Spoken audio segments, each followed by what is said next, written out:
नमस्ते. Genesis परिवारामध्ये आपल्या सर्वांचं स्वागत आहे. तर SSC CGL tier 1 exam 2025 quick revision batch. आजचा आपलं लेक्चर आहे 14वं आणि आता आपला टॉपिक आहे पर्सेंटेज. अतिशय महत्त्वाचा टॉपिक जो की सर्वच एक्झामला विचारला जाणारा टॉपिक आहे आणि सगळ्यात इम्पोर्टंट म्हणजे लहानपणापासून अगदी लहानपणापासून आपण या टॉपिकचा काय करतोय अभ्यास करतोय.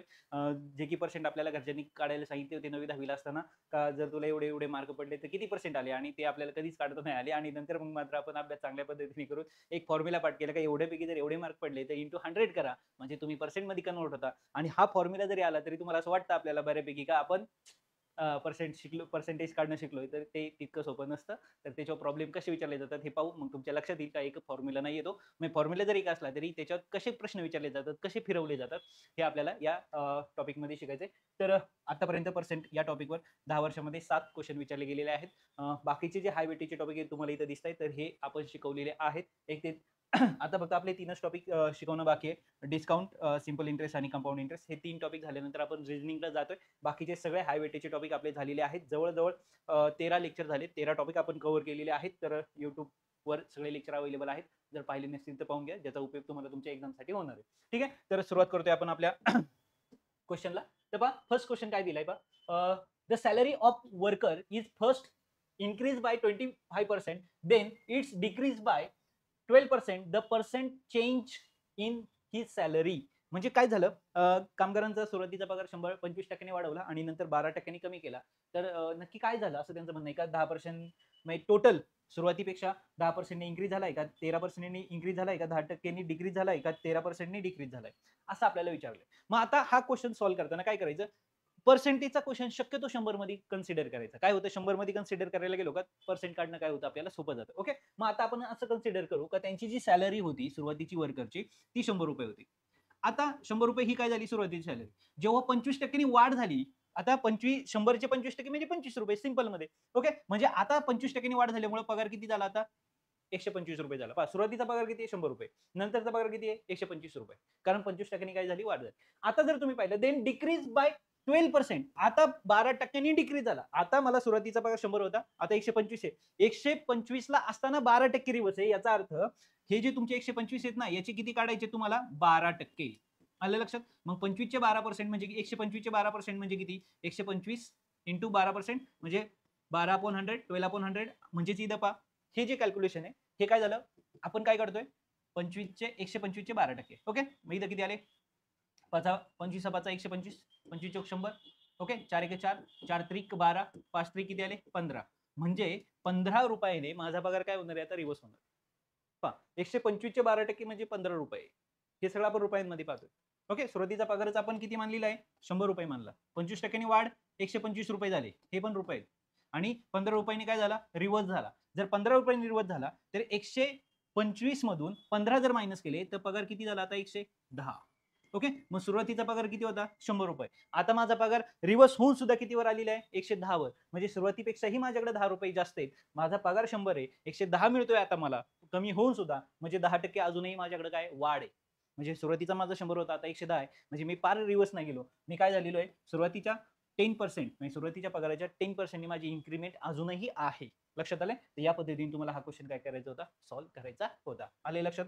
ठीक आहे. जाऊया आपण नेक्स्ट क्वेश्चनकडे. पहा आता काय दिलंय पहा. The cost of tomatoes per KG increase by 300.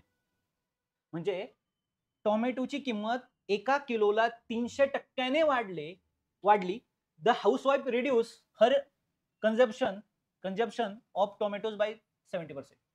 म्हणजे तिने जी हाऊसवाईफ होती तिने 70% टोमॅटो काय केले? कमी खर्च करायचे म्हणजे टोमॅटोवरचा खर्च 70% कमी केला. Okay. Bye what percentage does her expenditure on tomatoes increase or decrease. तर पहा आता म्हणजे सुरुवातीला ती काहीतरी किलो टोमॅटो घेत असेल. ओके. आता जेव्हा टोमॅटोची किंमत 300% वाढली तेव्हा तिने काय केलं? टोमॅटोवरचा खर्च कमी केला. टोमॅटो पूर्ण बंद नाही केले, खर्च कमी केला. ओके. आता ती 70% खर्च कमी केला आणि 30%च म्हणजे सुरुवातीला समजा तिने जर 100 किलो टोमॅटो घेतली असतील तर आता ती फक्त 30च किलो टोमॅटो घेते. लक्षात आलं? 70 किलो घेत नाहीये. मग आता त्या 30 किलोवर होणारा तिचा जो खर्च आहे तो आधीच्या खर्चापेक्षा जास्त आहे का कमी आहे? असा आपल्याला प्रश्न या ठिकाणी विचारला गेलेला आहे. ओके. मग अशा वेळेस काय करायचं? मी तुम्हाला सांगितले त्या पद्धतीने सुरुवातीची किंमत काय मानायची? 100. म्हणजे ही 100 रुपये किंमत आहे. ही कशाची किंमत आहे? 1 किलो टोमॅटोची. आता 300% वाढ झाली. कितीने? 300% जेव्हा वाढ होती तेव्हा नवीन किंमत किती झाली? 400 रुपये. किती झाली? 400. तुम्ही म्हणाल सर 400 रुपये म्हणजे काय? 400 कशा पद्धतीने? हे पण काय रुपये, हे पण काय रुपये. आता पहा 300% वाढ. मी 100 रुपयाची वस्तू जर 100% वाढ झाली तर किती रुपयाला घेणार आहे? 200 ला. 200% वाढ झाली तर कितीला घेणार आहे? 300 ला. आणि 300% वाढ झाली तर कितीला घेणार आहे? 400 ला. म्हणजे एखादा पेन मी 10 रुपयाला आणला आणि 20 रुपयाला विकला तर मला किती टक्के फायदा झाला? 100. म्हणजे 10 ची वस्तू 20 ला गेल्यानंतर 100% फायदा होतो. मग 20 ला गेल्यानंतर 200% आणि लक्षात आलं? सॉरी 30 ला गेल्यावर 200% आणि 40 ला गेल्यानंतर म्हणजे त्या किमतीच्या 30 काय करायचे त्याच्यात ऍड करायचे 300 सोबत. ओके, म्हणजे 100 रुपयाला असणारी वस्तू आता 400 ला भेटायला लागली कारण 300% काय झाली? वाढ झाली. आले लक्षात? ठीक आहे. म्हणजे सुरुवातीत आता 1 किलोची किंमत किती आहे? 400 रुपये. आता 1 किलो, आता समजा ती जी हाऊस वाईफ आहे तिने 1 किलो टोमॅटो घेत होती. बरोबर आहे? 1 किलो टोमॅटोचे आता तिने काय केले? 70% टोमॅटोवरचा खर्च कमी केला. 70% कमी केला. मग आपण असं समजूया 1 किलो म्हणजे किती? 1000 ग्रॅम. म्हणजे सुरुवातीला ती किती ग्रॅम घेत होती? 1000 ग्रॅम घेत होती. आता 70% ती घेणार नाही. मग 1000 चे 70% म्हणजे 700 ग्रॅम आणि 30% म्हणजे 300 ग्रॅम. म्हणजे आता जो खर्च होणार आहे तो फक्त किती होणार आहे? 300 ग्रॅमवरच होणार आहे. लक्षात येते का? कारण आता 100 ग्रॅमची किंमत किती झालेली आहे? 400 रुपये. आता 100 ग्रॅम कितीला भेटतात? सॉरी 100 नाही, 1000 ग्रॅम. 1 किलो म्हणजे 1000 ग्रॅम. म्हणजे आता करंट वाली 400 ची किंमत आहे ती 1000 ग्रॅमची. मग 1000 ग्रॅमला जर 400 रुपये जात असतील तर 300 ग्रॅमला किती रुपये जाणार? कारण आता ती 300 ग्रॅम घेते. 70% तिने कमी केलं. 1000चे 1000चे पहा 1000चे 10% म्हणजे किती? 100 रुपये. ओके, 20% 200, 300, 400 असं 100% होतं. मग 1000चे 70% म्हणजे किती? 700. 700 बाजूला केले म्हणजे एवढे काय केली तिने? रिड्यूस केलेली किंमत आहे 70%. म्हणजे खर्च किती होणार आहे? फक्त 300 ग्रॅमच ती टोमॅटो खरेदी करणार आहे. मग आता आपल्याला किंमत काढायची का 300 ग्रॅमवर तिने किती खर्च केला? मग आता हे काढण्यासाठी सिंपल फॉर्म्युला आहे 1000 गुणिले x आणि 300 गुणिले 400 आणि हे जे ह्या दोघांचा जो गुणाकार होणार आहे त्याला 1000 काय येणार आहे? डिवाइडला येणार आहे. सिंपल. ओके, म्हणजे या ठिकाणी जर पाहिलं तर काय होणार आहे? 1000 गुणिले x बरोबर 300 गुणिले 400. 300 गुणिले 400. ओके, म्हणजे या ठिकाणी काय होणार आहे? x बरोबर 300 इंटू 400 अपॉन 1000. ओके, या 3 झिरोला हे 3 झिरो गेले असं कन्सिडर करू. इथं 30 आणि इथं कोण राहिले 4 म्हणजे किती आले? 120 रुपये. म्हणजे आज त्या हाऊस वाईफला किती खर्च करावा लागतोय? 120 रुपये खर्च करावा लागतोय. सुरुवातीला ती हाऊस वाईफ किती खर्च करत होती? ती गृहिणी 100 रुपये खर्च करत होती. आता 120 रुपये म्हणजे अजूनही 20 रुपये तिचा खर्च काय झाला? वाढला. 300 ग्रॅम टोमॅटो घेऊन सुद्धा तिचा टोमॅटोवर होणारा खर्च पूर्वीपेक्षा कितीने वाढलेला आहे? 20 रुपयाने वाढलाय. म्हणजे इथं जर तुम्ही पाहिलं तर इन्क्रीज बाय 20%. तर 20 ने वाढला. आपण 100 रुपये किंमत मानली होती. म्हणजे आपल्याला काय काढता येतं? पर्सेंट काढायला काय जातं? सोपं जातं. तर या पद्धतीने 20% ने काय होतं? टोमॅटोची किंमत काय झालेली आहे? वाढलेली आहे. तिचा खर्च त्याच्यावर तर वाढलेला आहे. आले लक्षात? तर या पद्धतीने तुम्हाला हा क्वेश्चन काय करायचा होता? सॉल्व्ह करायचा होता. ठीक आहे. जाऊया आपण next question. In a company all employees are getting equal wages. सगळ्या कामगारांना समान पगार मिळतो. Okay, if the number of employee increase by 20%. जर कामगारांची संख्या 20% वाढवली their wages per head are decrease by 18%. तर प्रत्येकाचा जो पगार आहे तो 18% रिव्हर्स होतो. What is a percentage decrease in total wage. तर त्याला जो काही खर्च येत होता तो कमी झाला. कितीने कमी झाला असं आपल्याला काय करायचंय? फाइंड आउट करायचंय. म्हणजे थोडक्यात काय, तुम्ही एक कंपनीचे मालक आहे, तुमच्याकडे काहीतरी कामगार आहेत. ओके, तुम्ही त्यांना पगार देताय. आता तुमची कामाची रिक्वायरमेंट वाढली म्हणून तुम्ही काय केलं? कामगारांची संख्या 20% वाढवली. आता 20% वाढवली तर कामगारांचा पगार तुम्ही काय केला? 18% कमी केला. आता पहा प्रत्येक कामगाराचा केला, एकूण एक कामगाराचा इंडिव्हिज्युअल तुम्ही 18% रिव्हर्स केले. आता तुम्हाला येणारा खर्च आणि सुरुवातीचा खर्च याच्यात कितीने तुम्ही कमी म्हणजे खर्च कमी केला असं आपल्याला काढायचंय. प्रश्न लक्षात आला? मग आता आपण कन्सिडर करू का तुमच्याकडे 100 लोक कामाला होती. किती लोक कामाला होती? 100. 100 मध्ये का? कारण 20% कामगार वाढ केली म्हणजे आपल्याला लगेच करता येतं. त्यानंतरचे कामगार किती आहेत? 120 आहेत. असं होतं. ओके, मग सुरुवातीचे जे कामगार आहेत ते किती मानू आपण? 100 आणि प्रत्येकाला 100 रुपयेच पगार आहे असं आपण कन्सिडर करू. प्रत्येकाचा पगार किती आहे? 100. त्यामुळे त्याचा टोटल होणारा खर्च किती झाला? 100 गुणिले 100 म्हणजे किती आला? 10,000. म्हणजे जो कंपनीचा मालक आहे त्यांनी 100 कामगार त्याच्याकडे होते, प्रत्येकाला तो 100 रुपयेच पगार देत होता. म्हणून त्याचा टोटल खर्च त्या कामगारांवर किती होत होता? 10,000 खर्च होत होता. आता कामगारांची संख्या 20% वाढ झाली. ओके, 20% काय झाली? कामगार वाढले. ओके, तेव्हा पगार कितीने कमी झाला? 18% पगार काय झाला? रिवर्स झाला. म्हणजे ही कामगार 120 झाले. आता जो पगार आहे 18% रिवर्स झाल्यामुळे इथं किती येणार आहेत? 82. ओके, नंतरचा जो पगार आला तो 82 आला प्रत्येकाचा. इथं प्रत्येकाचा पगार 100 इथं प्रत्येकाचा पगार 82, पण कामगार मात्र 120 आहेत. मग आता येणारा खर्च किती आहे त्याचा? पहा, आता त्याचा येणारा खर्च इथं मायनस आहे, इथं प्लस आहे. ओके, आता येणारा खर्च हा मी 0 ठेवून घेतला. 12 दुनी 24, 2 हातचे आले, 12 96 आणि 2 98. ओके, म्हणजे आता त्याला जो खर्च येतोय 9840. म्हणजे आजही जर 10,000 9840 मी वजा केले तर अजूनही 160 रुपये त्याचा खर्च काय झाला? कमी झाला. पहा, ह्या दोघांची मी फक्त काय केली? वजाबाकी केली. 160 रुपये पूर्वी त्याला 10,000 खर्च येत होता, आता त्याचा 160 रुपयांनी खर्च काय झाला? कमी झाला. मग सुरुवातीच्या खर्चाचे 160 का नाही? म्हणजे याचा अर्थ सुरुवातीचा त्याचा खर्च किती होता? 10,000. त्या 10,000चे 160 म्हणजे नक्की किती पर्सेंट? इंटू 100. पहा, 160 नी कमी झालं. म्हणजे आता इथं काय करणार आहे? या 2 झिरोला हे 2 झिरो गेले, ह्या झिरोला हा झिरो गेला, म्हणजे किती आले? 16/10. 16/10 म्हणजे ऑब्व्हियसली 1.6.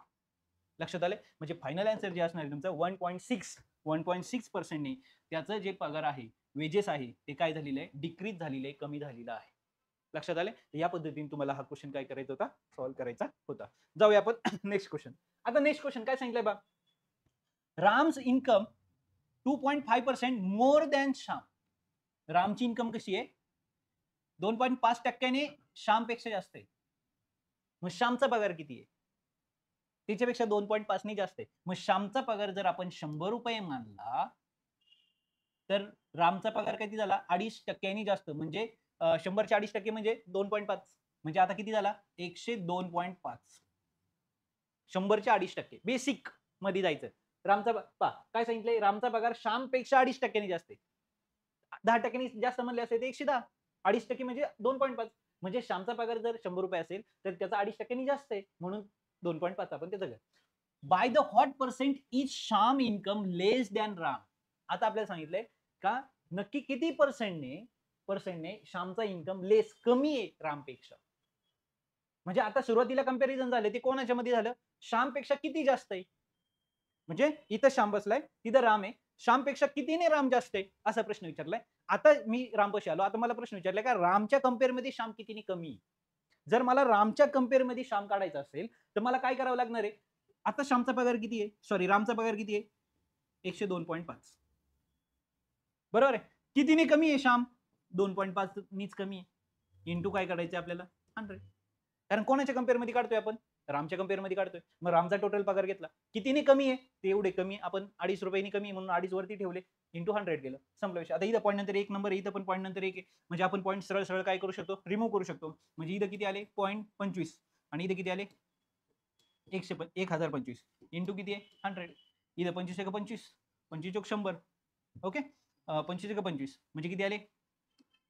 इथं 41 आहे आणि इथं 100 आहे, म्हणजे 100/41. 100/41 म्हणजे किती? पहिला भाग कितीचा जाणार आहे? 2चा. किती येणार इथं? 82. बरोबर, 41 जुने 82. राहिले किती? 18. ओके, 0 घेतला म्हणजे 2.4. कारण 4 चोक 16 160च्या आसपास जाणार आहे. 2.4 पुढे जायची पण गरज नाही, पूर्ण उत्तर काढायची गरज नाही. इथं 2 पॉईंट नंतर कोणताच नंबर नाही. 1 म्हणजे 0.2 जरी आला असतं तरी तुम्ही थांबायची गरज होती, कारण आपल्याला 2 पॉईंट समथिंग उत्तर येणार आहे, हे तर कळलेलंच होतं. त्यामुळे 2.4 अप्रॉक्स आपण 1% मध्येच गेलो, म्हणजे एका डेसिमल पर्यंतच गेलो. तुम्ही 2 डेसिमल पर्यंत गेला तरी तुम्हाला परफेक्ट आन्सर मिळून जाईल. तर या पद्धतीने आता इथं लक्षात ठेवा, कोणाच्या कंपेअरमध्ये करताय? हे ज्याच्या कंपेअरमध्ये करताय ना त्याला खाली लिहा. जास्त किंवा कमी असेल तो आकडा वरती लिहा. कितीने जास्त किंवा कितीने कमी.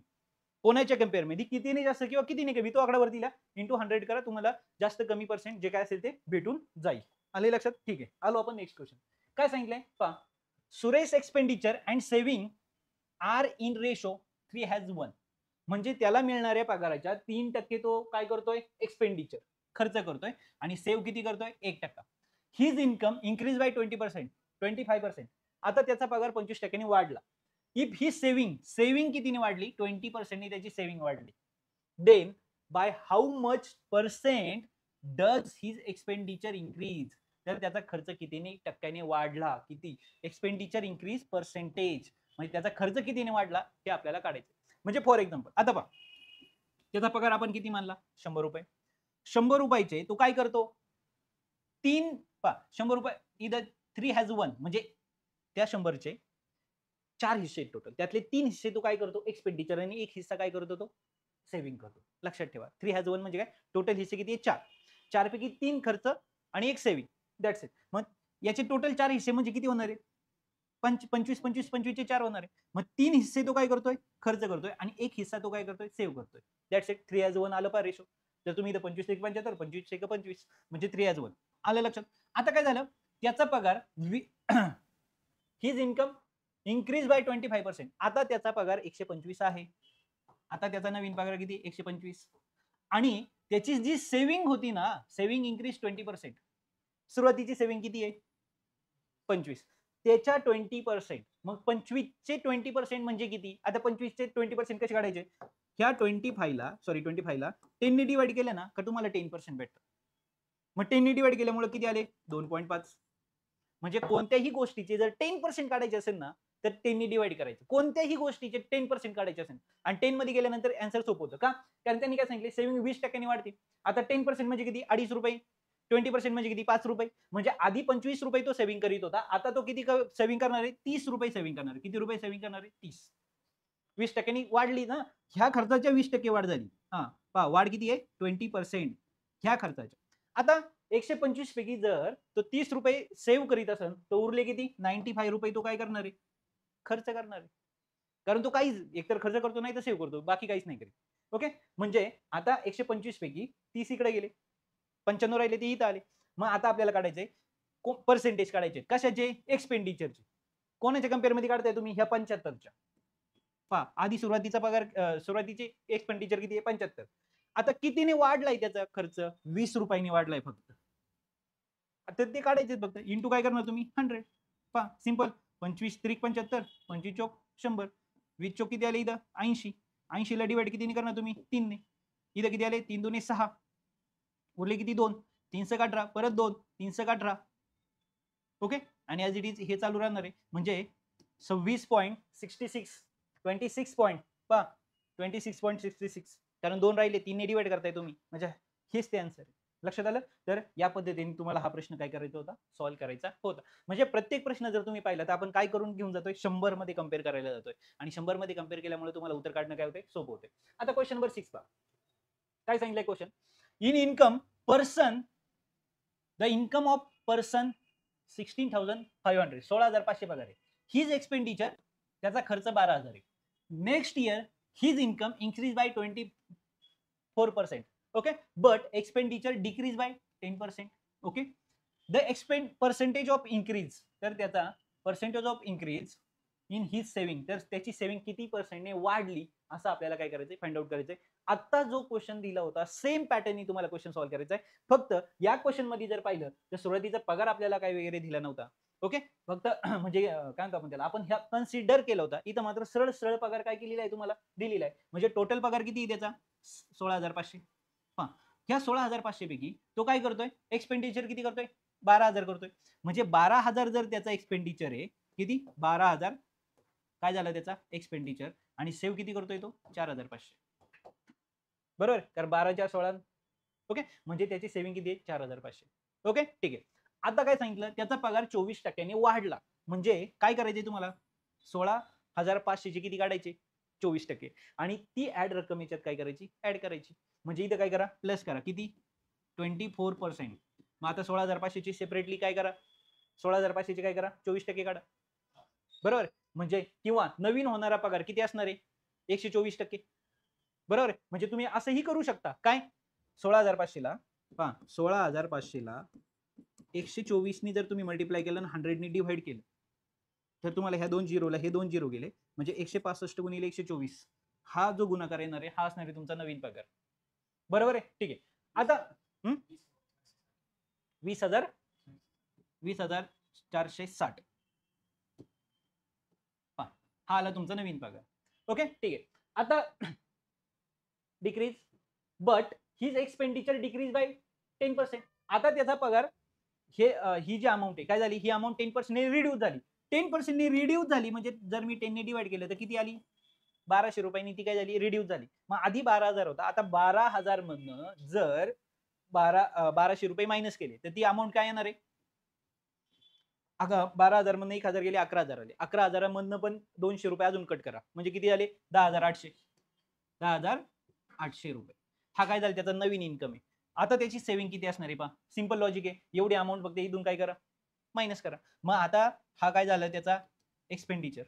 मग 20,460 मधनं 10,800 जर मी मायनस केले तर ऑब्विसली काय रक्कम येणार आहे ती 9,660. 9,660 रुपये ही काय झाली त्याची नवीन सेव्हिंग झाली. आता आपल्याला प्रश्न विचारलाय त्याची सेव्हिंग कितीने वाढली, कोणाच्या कम्पेअर मध्ये करणार तुम्ही 4,500च्या. म्हणजे बेस काय असला पाहिजे तुमचा 4,500.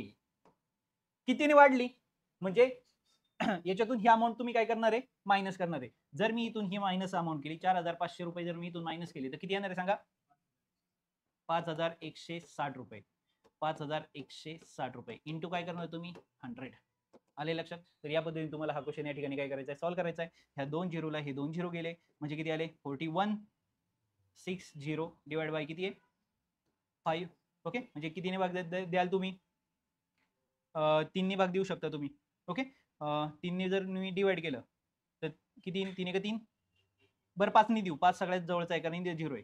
ओके 5 9 45 5 9 45 म्हणजे किती आले 5 1 5 0 5 3 15 1 उरला 5 2 10 आणि आता मी 9 ने देईल. ओके 9 1 9 उरला 1 परत 9 1 9 4 उरले 9 चौक 36. Okay 114 point something 114 point something म्हणजे जवळजवळ अप्रॉक्स कितीला जवळ गेले तुम्ही 115%. आले लक्षात. तर या पद्धतीने तुम्हाला हा क्वेश्चन काय करायचा होता सॉल्व्ह करायचा होता. कंपॅरेटिव्हली जर तुम्ही व्यवस्थित प्रश्नांची बेस समजून घेतला तर मात्र तुम्हाला हे क्वेश्चन सरळ एकदम सिंपल मध्ये जमणार आहे. आणि पर्सेंटेज क्वेश्चन थोडेसे मोठे दिले त्यामुळे कॅल्क्युलेशनला तुमचा वेळ जाणार आहे. सगळे क्वेश्चन तुमचा वेळ घेत नाही पण काही क्वेश्चन तुमचा वेळ नक्की घेतात. ओके ठीक आहे जाऊया आपण नेक्स्ट क्वेश्चनला. पहा in an election between two candidate. पहा दोन कॅन्डिडेट मध्ये इलेक्शन झाली. P receive 42%. पी किती पीला किती मिळाले 32%, 42% ऑफ द व्हॅलिड वोट्स. जेवढे काही व्हॅलिड वोट्स होते त्या व्हॅलिड वोटच्या 42% पीला मिळाले. क्यू ऑन बाय 45,360 म्हणजे क्यू जो आहे हा जिंकलाय कितीने 45,000 म्हणजे क्यूला पी पेक्षा 45,360 मतं जास्त मिळाली. ओके ठीक आहे डन. म्हणजे थोडक्यात काय क्यूला जेवढी मिळाली तेवढ्यातून जर तुम्ही पी ची मायनस केली तर ते काय असणार आहे क्यूची मतं असणार आहेत. ओके ठीक आहे इथं पाहिलं तर पहा म्हणजे हा विन मत असणार आहे. 20% people did not vote cards their votes म्हणजे काय तर 20% लोकांना वोटर कार्डच मिळाले नाही. ओके असं आपण कन्सिडर करू का त्यांना म्हणजे त्यांनी अप्लाय केलं वोट म्हणजे वोटिंग कार्ड मिळालं नाही किंवा त्यांनी मतदान नाही केलं आपण असं कन्सिडर करू. ओके ते मताला म्हणजे त्यांच्याकडे कार्ड होतं पण ते मतदानाला गेले नाही. आलं लक्षात ठीक आहे. त्यानंतर if 10% of votes cast were found invalid. ज्यांनी मतं गेली त्यांची काहींची फेल गेली ते किती होते 10% होते. म्हणजे आता तुम्ही समजा गावात काहीतरी लोकसंख्या होती त्या लोकसंख्येच्या 20% लोक गेली नाही म्हणजे लोक मतदानाला किती गेली आहे त्याच्या 80%. जेवढी गेली त्याच्या 10% इनव्हॅलिड झाली म्हणजे लगेच 70 वर यायचं नाही. कारण आता गावची लोकसंख्या त्यातले 20 मायनस करा 20% म्हणजे 80% गेली. आता त्याला तुम्ही 100 कन्सिडर करणार त्यातून 10% इनव्हॅलिड आहे म्हणजे त्याचे 90% तुम्ही बाहेर काढणार आणि त्याच्या 42% एकाला आहेत म्हणजे दुसऱ्याला 58%.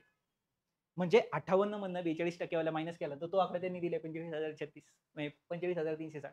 ओके तर आता हा क्वेश्चन सॉल्व्ह करण्याची एक बेस्ट ट्रिक आहे. तर पहा काय क्वेश्चन फाइंड आउट करायचं आपल्याला म्हणजे उत्तर काय काढायचे पाहूया आपण. What is the total number of voters किंवा votes register in the poll booth. तर पोल बूथ मध्ये टोटल किती रजिस्टर आहेत म्हणजे तिथं काय माणसं गेली जे इलेक्शनच्या आदल्या दिवशी जातात त्यांनी पाहिलं यादीमध्ये किती माणसं मग त्यांनी किती माणसं कन्सिडर केली आपण ती कन्सिडर करू एक्स म्हणजे त्या गावात एक्स माणसं राहत होती. त्यांनी दुसऱ्या दिवशी ते आले सगळी गावची लोक आली होती पण 20% आले नव्हते म्हणजे प्रेझेंट किती होती आहे त्याच्या किती प्रेझेंट होती 80%. म्हणजे काय केलं आपण x इंटू 100 केलं 80 आपण 100 केलं म्हणजे याचा अर्थ त्या लोकसंख्येच्या 80% तिथं प्रेझेंट आहेत. हा आकडा 20% आलेली नाहीयेत. आपल्याला विचार कोणाचा करायचा आहे जे इलेक्शनला आले त्यांचा. मग इलेक्शनला कोण आले 80% आले मग आहे त्यांच्या 80% काढणं म्हणजे एवढी लोक तिथं काय प्रेझेंट आहेत. डन. आता हा जो आकडा आहे ह्या आकड्याच्या 10% ची फेल झाली इनव्हॅलिड आहेत म्हणजे थोडक्यात व्हॅलिड वाले किती आहेत 90% इंटू 100 ह्या टोटलच्या बरं का, हे नीट लक्षात ठेवा. आता याला आपण 100 कन्सिडर करू. सुरुवातीला एक्स होते त्याचे 80% प्रेझेंट होते म्हणून आहे त्याला 80% केलं कारण आपल्याला जागेवर आकडा मिळाला. आलं लक्षात? ठीक आहे. म्हणजे फॉर एक्झाम्पल माझ्याकडे 100 लोक होती 20 लोक आलीच नाही मग प्रेझेंट किती आहेत 80 लोक. That's it. ओके. त्या 80 पैकी 10% परत बाजूला जाऊन बसले. याचा अर्थ 80 पैकी 10% म्हणजे 8 जण बाजूला जाऊन बसले. ओके. म्हणजे 72 जण प्रेझेंट आहेत. म्हणजे 72 आकडा काढण्यासाठी मी काय केलं 80चे 90% घेतले. तेवढे काय राहिले प्रेझेंट राहिले. म्हणजे आता हा जो आकडा आला हा काय झाला 10% व्हॅलिडचा. म्हणजे इनव्हॅलिड जाऊन आता एवढ्यांनी मतं केली. म्हणजे हा जो आकडा आहे यांनी खरं जाऊन मतं दिली. आता या मताच्या 42% कोणाला पडली? यांच्या 42% कोणाला पडली? पीला. आणि उरलेले 58 कोणाला पडले? क्यूला. म्हणजे ही टोटल लोकसंख्या झाली. आता एवढं झालं टोटल मतदान. या मतदानाच्या 42% मतं एकाला आहेत आणि या मतदानाच्या 58% मतं एकाला आहेत. लक्षात आलं तुमच्या? पण आता आपण इकडे आकडा लिहित असताना या ठिकाणी मी काय करणार आहे कन्सिडर काय करतोय तुमच्या लक्षात येत असेल तर या पूर्ण आकड्याला आपण कशाने मल्टिप्लाय करणार आहे 58 अपॉन किती 100 आणि या पूर्ण मताला परत आपण कशाने मल्टिप्लाय करणार आहे या पूर्ण आकड्यांना कितीने करणार 42 अपॉन 100 आणि यांची जी वजाबाकी येणार आहे ती त्यांनी वजाबाकी किती दिलेली आहे 45,360. का? कारण क्यू तेवढ्या मतांनी जिंकलाय म्हणजे आपल्याला आधी क्यूचं मतं लिहावं लागतील. मग क्यूला पडणाऱ्या मतातून पीची मतं काय करावी लागतील मायनस करावी लागतील. मग आपल्याला कळेल क्यू किती मतांनी जिंकलाय आणि ते मतं किती दिलेली आहे त्यांनी किती दिलेली आहे ती 45,360. लक्षात आला हा आकडा. म्हणजे याचा अर्थ तुम्ही जर बारकाईने ऑब्झर्व केलं तर हा आकडा दोघांकडे काय कॉमन आहे. म्हणजे आपण तो काय काढू शकतो कॉमन बाहेर काढू शकतो. जर मी कॉमन तो बाहेर काढून घेतला तर पहा कॉमन कोण आला एक्स इंटू काय आला इथं 80 अपॉन 100 इंटू कोण आलं 90 अपॉन 100 ब्रॅकेट मध्ये कोण राहिलं ब्रॅकेट मधून हा कॉमन आला इथं राहिले 58 अपॉन 100 तिथं कोण राहिलं तिथला पण सेम ब्रॅकेट बाहेर आलेले म्हणजे तिथं कोण राहिले 42 अपॉन 100. ओके. म्हणजे इथं काय राहिले 58 upon 100 minus 42 upon 100 okay is equal to 45,360. लक्षात आलं. म्हणजे ही अमाऊंट याला पण मल्टिप्लाय होती ही अमाऊंट त्याला पण मल्टिप्लाय होती कारण हे काय आहेत ही खरी मतं आहेत. या मताच्या 58% आणि या मताच्या 42%. डन. मग आता जर तुम्ही इथं पाहिलं तर बेस सेम आहे. बेस सेम असेल तर आपण काय करतो फक्त कोणाचं मल्टिप्लिकेशन इथं 100 आहे. ओके. म्हणजे इथं काय होणार आहे x into 80 upon 100 into 90 upon 100 into पा यांचे सबट्रॅक्शन होऊन किती येणार आहे 16 अपॉन किती 100 ओके इज इक्वल टू किती आले 45,360. म्हणजे आता जर तुम्ही पाहिलं इथं तर काय होईल पा मल्टिप्लिकेशन करू आपण ह्या झिरोला हा झिरो गेला या झिरोला हा इथं झिरो गेला म्हणजे आता हे जे आहेत खालच्याकडे आपण तिकडे डिवाइडला घेऊन जाऊ. ओके. या ठिकाणी मी हा पार्ट कट करतोय लक्षात ठेवा. हा पोर्शन मी कट केलाय आणि मी आता इथे आन्सर लिहायला घेतो. ओके ठीक आहे. काय होईल इथं पहा इकडे कोण कोण राहिला आणि तिकडे हे जे खालचे नंबर आहेत हे सगळे आपण मल्टिप्लायला पाठवू आणि हे जे वरचे नंबर आहेत हे कशाला पाठवू डिवाइडला पाठवू. म्हणजे इकडे कोण राहिला एक्स तिकडे कोण कोण आहे पहा 45 अपॉन 360 इंटू 10 कोणते वाले हे 10 नंतर हे 10 आणि हे 100 इंटू परत 10 इंटू परत 100 आणि डिवाइडला कोण आले वरचे सगळे नंबर 8 9 16 8 इंटू 9 इंटू 16. आता इथं जो तुम्हाला आकडा मिळणार आहे ती असणार आहे तुमची टोटल मतदार. हा एक काय आहे तुमचा टोटल मतदार. मग आता इथं तुम्ही डिवाइड करू शकता 3 ने इथं डिवाइड करा पा त्या पूर्णला किती डिवाइड होतंय 3 ने 9 ला इथं होतंय 9 1 9 9 5 45 ओके. इथं 3 ला भाग जात नाही 9 चौक 36 झिरो ठेवला झालं 9 ने दिला. आता इथं 8 ने जातोय पा 8 चौक 8 सक 48 ओले 2 8 त्रिक 24 हा झिरो ओके. त्यानंतर इथं जर पाहिलं तर किती जाईल पा 16 नाही 4 ने 2 ने देऊया इथे किती आले 8 ओके. इथे किती आले 4 1 4 उरले 2 सॉरी 2 ने दिलाय आपण बेत्रिक 6 ओके बे उरले बे 5 10 ओके. मग इथं परत 2 ने देऊया इथं जर पाहिलं तर बे 4 8 बे 5 10 परत इथं 4 1 4 इथं किती आले 25 ओके 25 गुणिले 10 250 म्हणजे इथं किती आले 315 गुणिले 25 आणि इथं 50, इथं 50 लिहा आणि इथं किती लिहा 25 लिहा. आले लक्षात? तर या पद्धतीने तुम्हाला ह्या ठिकाणचा गुणाकार करायचा आहे, तुम्हाला उत्तर भेटून जाईल. आले लक्षात? तर या पद्धतीने तुम्हाला या ठिकाणी काय क्वेश्चन काय करायचा होता, सॉल्व्ह करायचा होता. आले? म्हणजे या ठिकाणचा ऑप्शन जो आहे तो पर्याय क्रमांक 1 आहे. हे मल्टिप्लिकेशन केल्यानंतर तुम्हाला तिथं उत्तर मिळणार आहे. आले? थोडंसं वेळ खाऊ प्रोसेस होती, पण कन्सेप्च्युअल पार्ट नीट लक्षात ठेवून घ्या. म्हणजे कारण प्रत्येक वेळेस इतका लेंथी क्वेश्चन विचारला जाईल असं नाहीये, याच्यापेक्षा छोटा विचारला जाईल, पण कन्सेप्ट तुम्हाला त्याच्या मागची काय पाहिजे माहित पाहिजे. आलो आपण नेक्स्ट क्वेश्चनला पहा. नेक्स्ट क्वेश्चन काय सांगितलंय, P and Q are two fixed point 10 centimetre apart. म्हणजे एक इथं पॉइंट कोणता आहे P आणि इथं कोण आहे Q आणि ह्या दोघांमध्ये किती सेंटीमीटर आहे 10 सेंटीमीटर आहे. Okay. R is a point on PQ. P हा जो R पॉइंट आहे हा ह्या PQ वर लाईनवर आहे. सच दॅट कसं आहे PR बरोबर 6 सेंटीमीटर म्हणजे R जो आहे तो इथं कुठेतरी असणार आहे. इथं R लिहिला आणि हे जे डिस्टन्स आहे हे 6 आहे. म्हणजे ऑब्विसली हे किती असणार आहे 4 असणार आहे. ओके, सेंटीमीटर मध्ये. हे सगळं काय चाललंय centimetre. By what percentage is length of QR decrease. QR कितीने डिक्रीज होणार आहे वेन केव्हा जेव्हा length of PR is increase by 5%. म्हणजे ही PR जी आहे ही जर 5% ने वाढली तर ही डिक्रीज कितीने होईल असा सिंपल क्वेश्चन तुम्हाला विचारला. म्हणजे काय करणार तुम्ही आता ह्या 6% चे किती काढणार तुम्ही 5%. 5% ती तिकडे गेली म्हणजे तिच्यातून तेवढे सेंटीमीटर काय करणार तुम्ही रिड्यूस करणार. मिळालं तुम्हाला किती डिक्रीज झाली. म्हणजे तुम्ही असंही करू शकता काय ही 5% ने वाढणं म्हणजे ही 5% किती पर्सेंटनी रिव्हर्स होणं. याच्यापेक्षा आता तुम्ही काय कन्सिडर करू शकता म्हणजे मी जर कन्सिडर काय करेल मी याला समजेल 60 मिलीमीटर आहे. काय 60 मिलीमीटर आणि ही किती आहे 40 मिलीमीटर आहे. कारण एका सेंटीमीटर मध्ये 10 मिलीच्या लाईन असतात. म्हणजे मी काय करेल इथं किती मिलीनी ती लाईन पुढे आलेली बरोबर का. आता इथं 60 मिलीच्या किती टक्के काढायचे तुम्हाला 5%. ओके 60 याचे 5% म्हणजे मल्टिप्लाय करा. ह्या झिरोला हा झिरो गेला 5 1 5 5 2 10 इथं 3 म्हणजे कितीने तुमची लाईन कितीने पुढे सरकलेली आहे 3 ने पुढे सरकली. म्हणजे थोडक्यात काय आता तुमच्या आधीचे मिलीमीटर किती आहेत 40. ओके आता ती कितीने रिड्यूस झाली 3 ने इंटू काय करणार तुम्ही 100. या झिरोला हा झिरो गेला 2 2 4 इथं 5 आले 5 3 किती आले 15 भागिले 2 म्हणजे किती 7.5.